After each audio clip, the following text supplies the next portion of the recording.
Bio Bio Televisión, con el auspicio de Mundo Empresas, actualiza tu negocio con la conexión del futuro. Presenta Radiograma.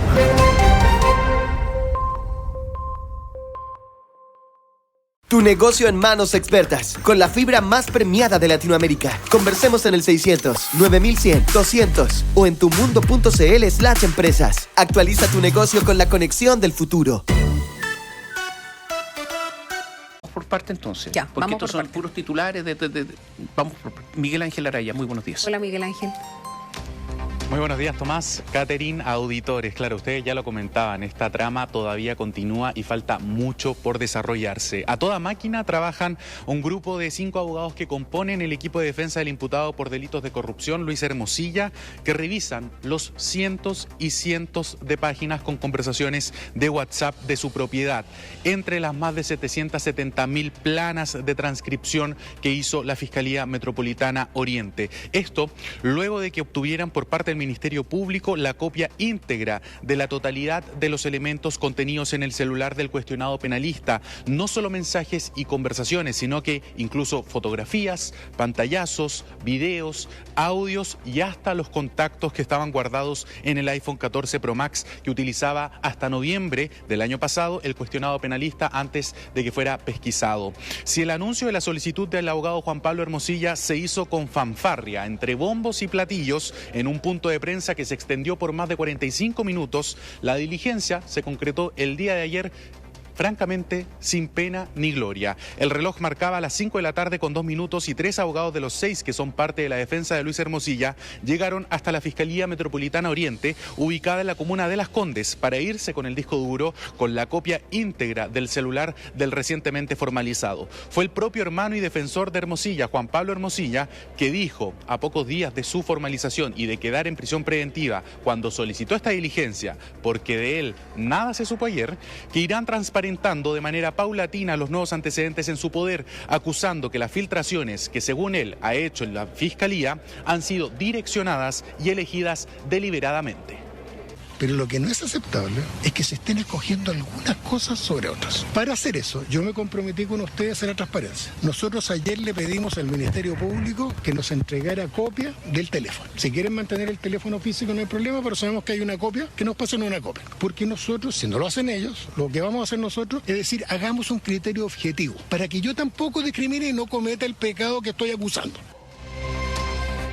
Ahí escuchábamos entonces palabras de Juan Pablo Hermosilla de la semana pasada cuando anunciaba esta solicitud que realizó al Ministerio Público y que se concretó el día de ayer. Pese a que la diligencia había generado una gran expectación en la opinión pública, Juan Pablo Hermosilla prefirió no aparecer en las dependencias de la Fiscalía Oriente, sino que delegó la responsabilidad en 3 abogados de su staff, Francisco Sepúlveda, Julián Parada y Alessandra Scornamillo. No hubo declaraciones de los juristas, tampoco lo hizo el Ministerio Público, por lo que se sigue siendo un misterio cómo es que la defensa de Hermosilla utilizará ahora los mensajes y antecedentes que aseguraron serían transparentados con este criterio de objetividad. Objetividad que vamos a ver cuál es el límite, considerando que están defendiendo a Luis Hermosilla en esta causa penal. El inminente comienzo de las filtraciones sobre los chats de Hermosilla tiene a más de alguna persona influyente del país con los nervios de punta. No así la presidenta de la Cámara de Diputadas y Diputados y militante del Partido Comunista, Carol Cariola, que dijo estar durmiendo tranquila, además de haber emplazado a la defensa de Hermosilla a transparentar, tal como lo han anunciado, el contenido de los mensajes que puede ser de interés público. Nadie está por sobre la ley. Yo creo que cualquier acto de corrupción, cualquier acto que tenga visos hoy día del mal uso de la información o de los vínculos dentro del mundo público de nuestro país, evidentemente tiene que ser investigada y sancionada. A todas las personas que puedan estar vinculadas a actos de corrupción, al mal uso de información privilegiada, al mal uso de las instituciones públicas respecto de definiciones que tienen que ver con el Poder Judicial. Quien al parecer no ha podido dormir tranquila los últimos días, aunque por distintos motivos cabe señalar, es la diputada independiente que forma parte de la bancada del PPD, Camila Musante, querellante en la arista que se ha abierto por tráfico de influencias al interior del Poder Judicial, rol que asegura le ha traído problemas, ya que según denunció a la Policía de Investigaciones y también al Ministerio Público, habría estado recibiendo amenazas en su domicilio por medio de encomiendas, además de un intento de ciberataque. porque llega a mi domicilio, que ya me parece que es una circunstancia extraña. No es común que un diputado o una diputada reciba un teléfono en su domicilio particular, tampoco paquetes a la puerta, a la entrada de mi domicilio, y menos que sea un ciberataque en el contexto de una reunión de un carácter bastante sensible dentro de un proceso judicial donde yo soy querellante, ¿no?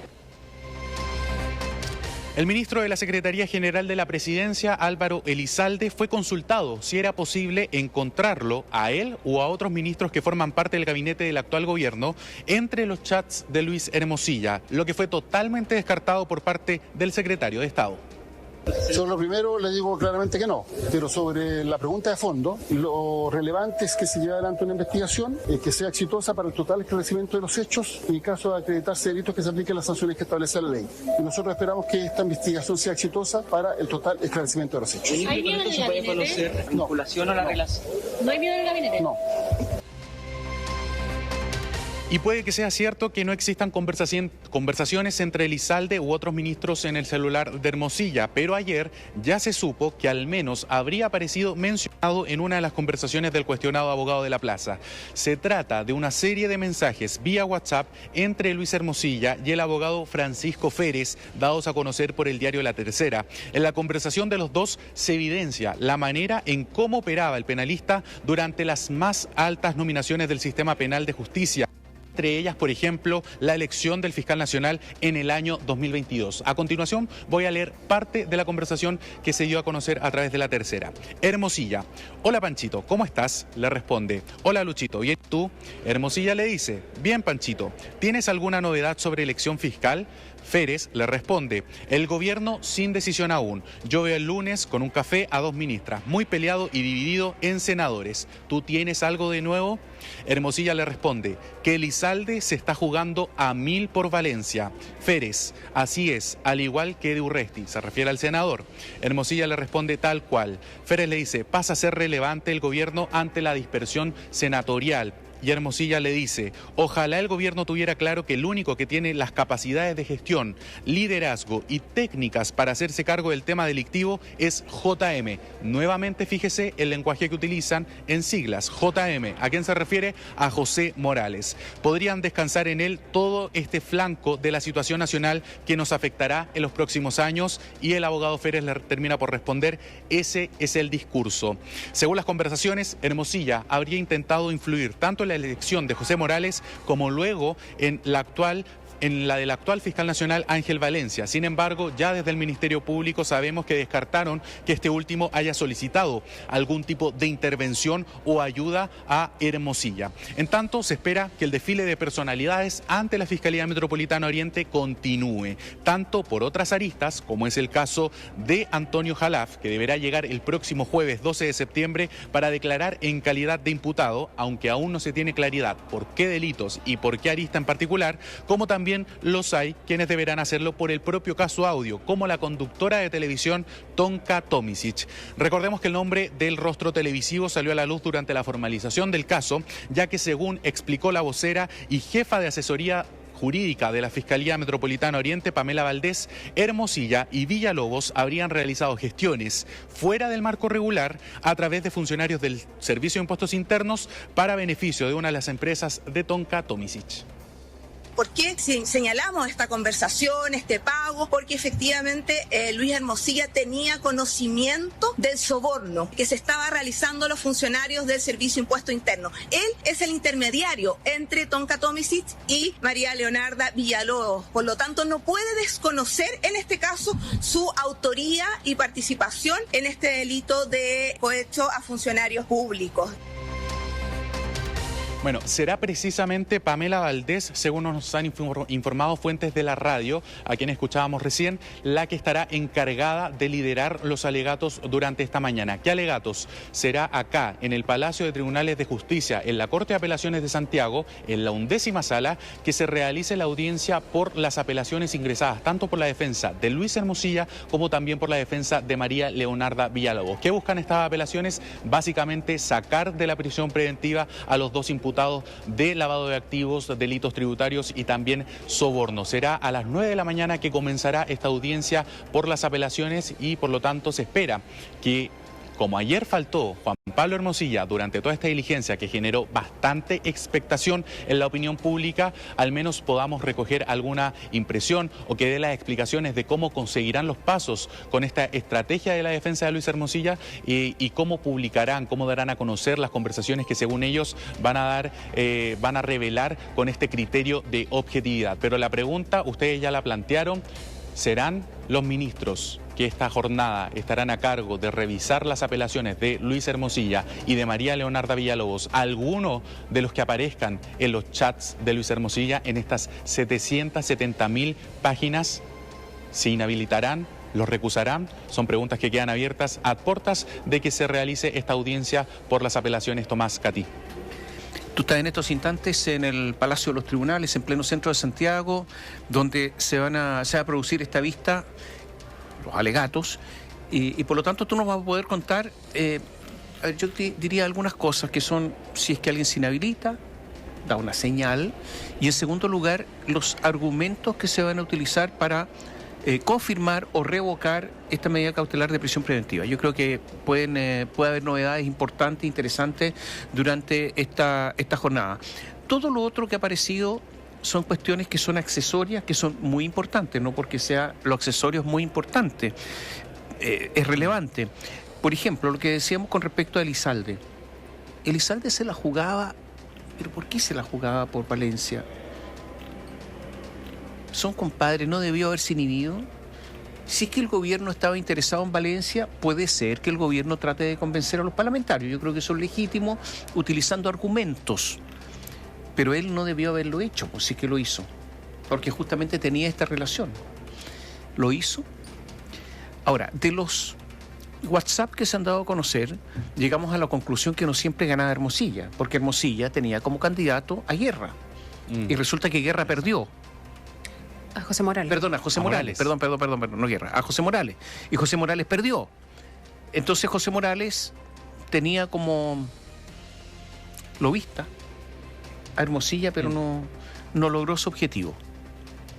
Entonces tenemos un problema ahí, o tuvieron ellos un problema, nosotros, de que no siempre ganaban, pero tanto, a ver, ¿por qué esta cuestión es importante? Voy a decir algo obvio, pero a lo mejor lo obvio uno no se da cuenta. ¿Se dan cuenta ustedes que un abogado penalista que ejerce en el mundo privado contribuye a nombrar a un fiscal muy importante, fiscal regional Oriente, que después tiene causas en las que él va a defender personas? ¿Se dan cuenta los conflictos de interés gigantes que hay acá? Pero si ese fiscal después le iba a deber favores, si es que resultaba electo. No sé si me logro dar a entender los tremendos conflictos que se originan en todo este tipo de cosas. Pero si ese es el tema, pues. ¿Cómo un abogado relevante penal interviene en el nombramiento de un fiscal? Y que son las mismas personas que nos dicen a nosotros, a los que estamos afuera, no ciudadanos, ciudadanas de a pie, que confiemos en las instituciones, que confiemos en la justicia, que denuncien, que digan qué fue lo que sucedió, que confíen. Es bien difícil después de conocer todo esto. Yo no sé, y siempre he esperado que se haga un mea culpa en relación a eso, por lo menos. A insistir en que las instituciones están funcionando cuando es evidente que no es así. Y obviamente no estamos hablando de la institución como un ente abstracto, ¿no? Sino de quienes hacen funcionar las instituciones, que parece que está todo en un nivel muy, muy bajo, corrompido, en un gran nivel. ¿Por qué? ¿Pero por qué pasa todo esto? Porque aparentemente el nombramiento, si uno mira institucionalmente cómo se nombran, claro, esto, aparentemente no es malo el sistema. Aparentemente uno lo revisa en un escritorio, sentado, uno dice intervienen los poderes del Estado, etcétera. ¿Por qué pasa todo esto? Porque a nivel político, porque ¿dónde se resuelve? En el Congreso. A nivel político, los políticos también son permeables a este tipo de cosas. Pero si esto debiera ser muy transparente, audiencias públicas, incluso se podría hacer un examen, el que sale en primer lugar es el fiscal. Así de simple, ¿no? En el caso de los notarios, Oye, si hay exámenes para los notarios, el que sale con mejor puntaje, ese es el notario. ¿Por qué si existen sistemas simples lo hacen complejo? Lo hacen complejo para poder intervenir. ¿Por qué hay sistemas simples? ¿O no? Digo yo. Entonces, ¿y por qué tanta pelea por quién es el fiscal, aquí o allá? ¿Qué beneficios puede tener? Porque, ¿sabe? Yo creo que usted o yo, Caterina acá, uno dice, bueno, que haga un examen, que gane el mejor. No creo que sea más relevante, que tenga competencias investigativas, que no sé qué, que se establezcan puntajes sobre sus cursos, currículum, etcétera. Cursos en serio, no cualquiera. Po. Pero no es así. ¿Por qué? Es una pregunta. ¿Por qué lo enredan tanto? Es un asunto de avaricia de poder, finalmente tener poder en todos los niveles, que todos les deban algún favor, porque esto además tiene lo que mencionas, ¿no? No solamente el efecto de darnos cuenta que la institución no funciona, que nos obligan a repetir que sí funciona cuando es evidente que no lo hace, y por otro lado, la degradación de la institución, porque estas personas pasan, ¿no? Todos pasamos en la vida, pero quienes están a cargo de las instituciones pasan. El tema es que la institución está hecha para la protección de las personas. Y con el daño en el que quedan, finalmente eso no se puede reparar. Y el que llega nuevo tiene que adecuarse a las malas prácticas de los de antes. Y quiero agregar algo más, que me lo sugiere una persona que sabe, que es obvio. Como nadie fiscaliza a los fiscales, además, claro, los fiscales hacen lo que quieren. Por ejemplo, en causas graves donde resuelven no investigar. O sea, no hay un control respecto de la decisión de los fiscales de archivar causas, de investigar unas sí, otras no. Entonces, este amplio espacio donde se puede mover, obviamente les permite devolver favores. ¿O no? Y de ahí la relevancia que tiene cuando un abogado que tramita tenga esta relación de deuda con respecto a un fiscal. Porque el fiscal puede hacer cosas, pues. No lo fiscaliza nadie.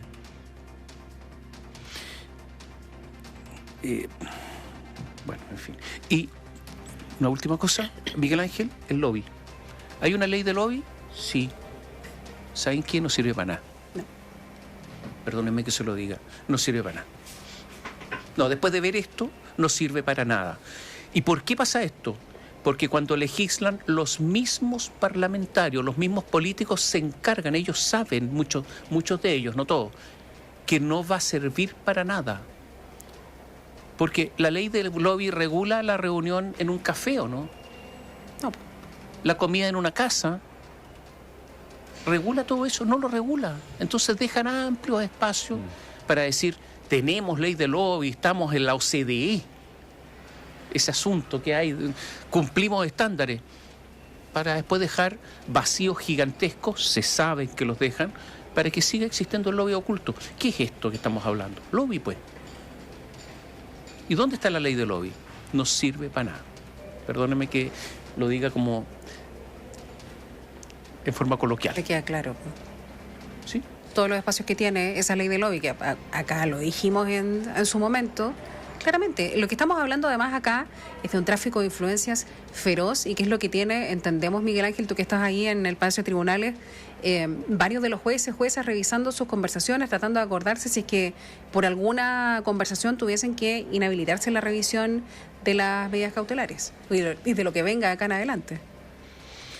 Sí, exactamente. Miren, empiezan a llegar los intervinientes acá en el Palacio de Tribunales de Justicia. Acaba de pasar acá al lado mío Daniel Martorell, el consejero del Consejo de Defensa del Estado, que representa la querella y por lo tanto él va a estar alegando por esta revisión. O sea, más que revisión es la apelación, porque esta no es una revisión de medidas cautelares, eso se hace en el juzgado de garantía. Es la apelación luego de la formalización que se resuelve dejar en prisión preventiva a Luis Hermosilla y a María Leonarda Villalobos. Yo quería agregar algo que quizás puede ser una carta bajo la manga que tenga la defensa de Luis Hermosilla ahora que tienen en su poder los chats y las conversaciones. Recordemos que se dijo que uno de los fiscales de la causa habría tenido conversaciones con Luis Hermosilla. ¿Y cuál fue la respuesta inmediata casi del Ministerio Público? Porque ya sabían a quién se refería. Era aclarar la relación que tuvo la fiscal regional Oriente, Lorena Parra, con Luis Hermosilla, que se conocieron en una causa. ¿En qué causa? La de John O'Reilly, por delitos de abuso sexual, el sacerdote. Y en esa causa fue que se conoció ella como fiscal, Luis Hermosilla como defensor de este imputado. Pero lo que no se supo y lo que no se ha transparentado hasta el momento, y probablemente sea, como les digo, uno de los elementos que use la defensa de Luis Hermosilla, es este currículum que le habría enviado Lorena Parra a su WhatsApp a Luis Hermosilla. No se sabe cuál fue el contexto de este documento enviado, no se sabe si hubo una retribución al respecto, un agradecimiento, simplemente se sabe que se envió el currículum. ¿Puede ser que Juan Pablo Hermosilla dé a conocer todo el contexto de esta conversación? ¿Hay un contexto? ¿Hay más mensajes? ¿Se podrían jugar por la inhabilitación de la fiscal Lorena Parra de esta causa? Mira, aquí hay varias posibilidades. Uno, sabemos que ella le mandó el currículum a Hermosilla. No sabemos por qué se lo mandó a Hermosilla. No, solo la versión que ella misma dio en la entrevista, que se lo había mandado porque lo conocía, porque lo había hecho también con varios otros. Nada más. Pero no sabemos, sí, pero esa es la versión de ella, pero claro. Versión de Hermosilla. Dos, la puedo usar la defensa. Hermosilla, voy a usar esta palabra que se usa, ¿movió el currículum? Lo viralizó, digámoslo así también. ¿Lo movió? O sea, se lo mandó a jueces. Pero mira, de nuevo, Hermosilla, un abogado penalista, enviándoselo a jueces. Ya, de nuevo el problema. ¿Por qué no se inhabilitó Lorena Parra? ¿Por qué no lo dijo antes públicamente? Dicen que lo dijo internamente, pero públicamente. Si nosotros tenemos derecho a saber. A lo mejor debería inhabilitarse ahora. Y hay una posibilidad. Imagínense que Lorena Parra tiene algunos mensajes comprometedores con Luis Hermosilla y la defensa de Luis Hermosilla no los da a conocer. Los sigue teniendo guardados. Lorena Parra va a tener libertad para actuar en este caso, ¿no? Es más, si se produce una inhabilidad, podrían decretarse nulidades en el juicio, ¿no? Más de algún abogado a lo mejor nos podrá responder porque estamos haciendo preguntas que son relevantes, ¿eh? Sí. Digo yo, lo más sano es que se aparte, ¿no es cierto? Miguel Ángel, estamos atentos. Va a haber puntos de prensa seguramente antes de los alegatos, ¿no? Probablemente se den sus principales como aprontes de lo que esperan de esta audiencia de apelación cada uno de los intervinientes. Vamos a ver si podemos recoger impresiones. Pero lo más importante, Juan Pablo Hermosilla, saber cuál va a ser sus siguientes pasos. Ayer ya recuperaron este disco duro con la copia del celular. Bueno, ahora ¿qué van a hacer con eso? Son las preguntas que quedan. Gracias. Estamos atentos. Líneas abiertas. Contigo. Buenos días. Chao. Bio Bio Televisión, con el auspicio de Mundo Empresas, actualiza tu negocio con la conexión del futuro. Presentó Radiograma.